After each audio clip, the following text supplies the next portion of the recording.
Alright guys, I just got back from the theater from seeing Mortal Kombat! Believe it or not, I actually took a deeper dive into the 2021 film right when it came out, and just to see how good that one compared to the 95 film.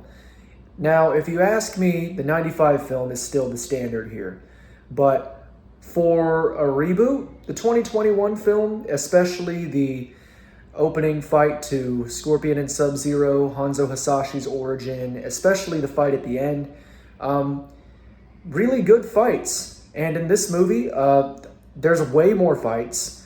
There's two really great fights that I'm going to talk about in this review here.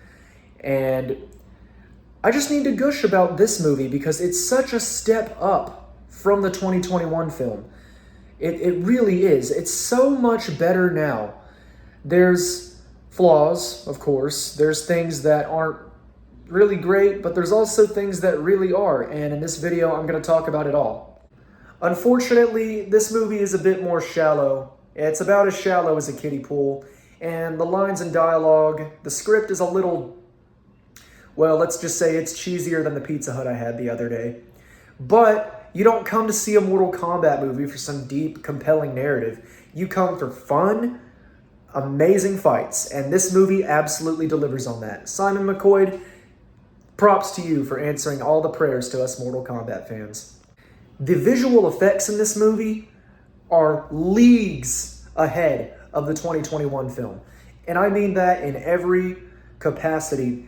The choreography is enhanced. The cinematography for the fights, especially when we got to Scorpion versus Noob Saibot, which I'm a big Noob Saibot main, so seeing him get his due in live action is really exciting. Another thing I was super excited about was the appearance of Quan Chi and how he was going to be utilized in the film. Granted, he wasn't a major character in this movie, but he did bounce off Kano pretty well. And speaking of Kano, Kano is back in the movie. Josh Lawson absolutely kills it as Kano once again, delivering hilarious lines and even bouncing off Karl Urban as Johnny Cage. The thing with Karl Urban, though, I'm a massive Karl Urban fan. I love him in The Boys. I even went back and watched some of his older stuff, too, just because I think he's that good of an actor. This movie does something with an older, more withered Johnny Cage, you know. People aren't really digging him anymore. He's not really all that popular at fan conventions, at fan expos, and, you know, they try to do this thing that really should have been the plot of the first movie, where the champions show up, Raiden shows up, recruits him, and tries to get him to compete in the tournament. And yes, you do get an amazing tournament. Like I said before, if you wanted fights and you feel like you didn't get enough of that in the first film, oh, baby. Once it's set up, it's just fight after fight after fight after fight, and it's just so much fun. I also really dig how they made Kitana the main character, essentially. They set her up with so much depth, and the way they set up Edenia and how Shao Kahn got there. Shao Kahn, he's more just a big tyrant in this movie, but it's faithful to who he is as a character. He's supposed to be a big tyrant who's just taking shit over. With Johnny Cage, they really didn't do a whole lot of depth with him, even though he's technically the second main supporting character in this film. Not really though, but he is technically the second main character. And so, I think they delivered more depth with Katana's character than they did with Johnny Cage, which is kind of a letdown, because I am a huge Johnny Cage fan. And I really did hope that he was going to be better than how I heard he was being portrayed. Unfortunately, Karl Urban's portrayal, it's a little underwhelming. You can tell that he's trying to hide the accent, and it's not really all that convincing. His relationship with Sonya Blade, kind of a bummer that we didn't get that set up here, but maybe they're going to do something like that in the third film, if we get the third film. Obviously, yeah, those are a few of my complaints for sure. The story is a bit cheesy and it's really badly paced, and there's just some scenes in it that are just a little goofy. But that's this whole movie's vibe. It's just this delightfully silly, badass, fun time. It's really still an incredible love letter to fans. And if you like cameos, well, guess what? You're going to see a lot of good cameos. Ed Boon's in it once again as a bartender. It's really great. I really did enjoy those little aspects. It's those little things that make me appreciate the film even more, on top of good action and honestly some good line delivery in between the action. I just love how this movie handles its characters. It really is campy and quippy, but it's also stylish and really badass, and the characters are very consistent with how they were held up in the first film. Especially with how they handle Cole Young. They set him up to just pretty much die, but he doesn't go down like that. He doesn't just go down like a pansy. He actually puts up a valiant effort and dies in probably one of the coolest ways you can kill someone in Mortal Kombat. It was such a classic fatality. He gets his head smashed like a melon, and then he just gets drug into the pool to burn alive in the acid, which I love the stages for every single set or level. We're going to call them levels. They're set designs, but they're really just levels pulled straight from the games. Oh man, I love that he had to die in the death pool. If you know that, that's a classic stage in Mortal Kombat, probably the older games for sure. And it's just, yes. To kill a character that nobody wanted, you got to do it in style. And Simon, my boy, you absolutely knocked it out of the park with killing off Cole Young. And to be completely honest, we all called that. We were all saying, yeah, we didn't need Cole Young. We didn't really need him. There's no reason to introduce an original character when there's this vast selection you can pull from like Deception or Armageddon. I mean, hell, you've already got characters from Armageddon like Reiko in the first movie. Like, you had so many characters to pull from. And it really, in my opinion, just made more sense to either make Johnny Cage the main character of like his side of the story, and then, or make Liu Kang the main character. Liu Kang is the main character, and I really kind of wish he was treated more like a main character, because he is the main character. He is the champion, and he's supposed to do exactly that, be the main character. But Warner Brothers just decides to focus on characters like Johnny Cage and Scorpion, you know, the other highlighted characters.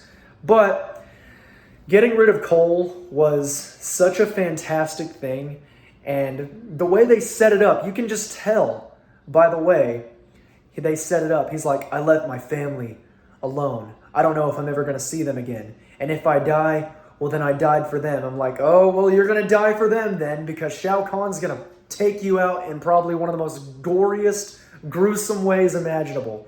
So thanks again for killing off the original character nobody wanted. I mean, then again, Cole Young, his whole ability his ability is really cool. He is a cool character. Just, you know, the literal plot armor thing and then the shock absorption. Like, I will say, there's some cool things about Cole's character. But him as an audience surrogate in the first place, we didn't need that. If anything, Johnny Cage should have been the audience surrogate from the get-go. So, the story is definitely cheesy and campy, and like I said, really badass. But I think the fights only got better and better and better, especially when we got to Liu Kang and Kung Lao's fight. That had to be the most visually appealing, just cleverly choreographed way you could film a Mortal Kombat fight, especially based on the two iconic Shaolin monks. It had to be amazing. It was Revenant Kung Lao fighting Liu Kang, and God, they just did so much with Liu Kang's abilities and Kung Lao's abilities. It really was like seeing a Mortal Kombat cutscene play out. You were seeing the movesets from the characters, their powers, and just how they would all come together, how they would really clash. And that's with every character in the movie. They use powers.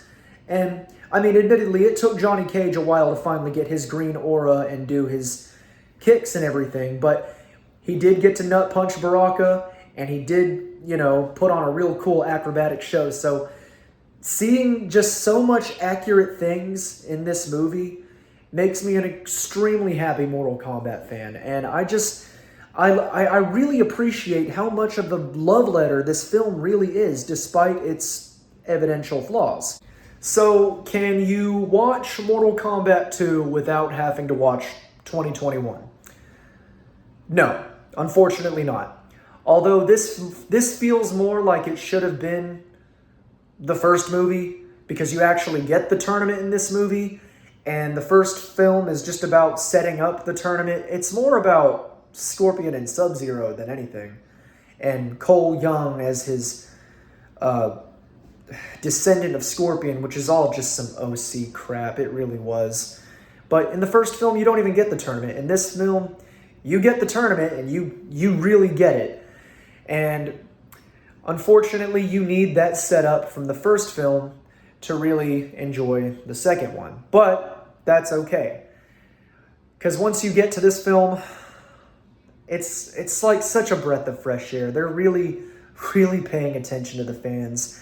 And, man, it's really nice. It's really nice being a fan of Mortal Kombat when you're getting good films. And despite seeing some really good animated films like Scorpion's Revenge and Snowblind, I would say this one would probably stand next to it, but probably like a little further back, behind it.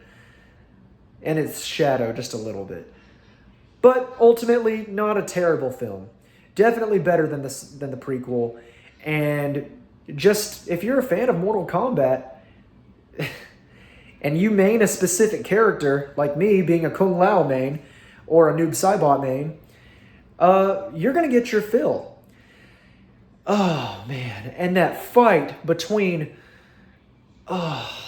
when they were trying to get Shinnok's amulet at the end of the film, and they motivated Scorpion to be their guide by telling them that Bi-Han was alive, which, if you don't know, Bi-Han was the original Sub-Zero, and the current Sub-Zero that fights alongside Scorpion instead of, their little rivalry that they had, is Kuai Liang. Kuai Liang, he's not in this movie, and there's no post-credits scene either that'll really set him up, which is a little disappointing. But it's okay. Now we get to look forward to something in the third film. And when we got to that fight, Noob Saibot is utilized so amazingly. His clone, and then Scorpion's little gimmick that he did with the spinning, and then, just the cinematography and the choreography for that. They utilize camera work so well in these fights, especially that ending fight between Scorpion and Noob. And I just really, really appreciate that level of depth they were going to go to make these fights really amazing. Seriously, I haven't seen a martial arts film this good in forever. And honestly, I think we need a lot more martial art films. Hell, we need more Mortal Kombat movies. We need more fighting game movies, and Mortal Kombat 2 is a really good example of of a fighting game adaptation done right. So, Mortal Kombat 2 pleasantly surprised me. It's dumb, but it's fun. It's really badass, but it's also really silly. It's a campy, fun video game adaptation. And I'm just so glad it lived up to the hype. It lived up to be better than the original, which is what I was at least hoping for. And I think if you're a Mortal Kombat fan, you're absolutely going to have a great time with it. Just don't expect anything too deep. But I'm definitely going to give Mortal Kombat 2 a 7 out of 10. If you're a fan of the games, you're absolutely going to love this. If you're more of a casual, or if you're wanting to become a fan and you want to watch these movies, definitely. I think this movie will make you more of a fan. Definitely check this movie out. If you're wanting to become a fan, or if you are a fan, Mortal Kombat 2 delivers in so many ways.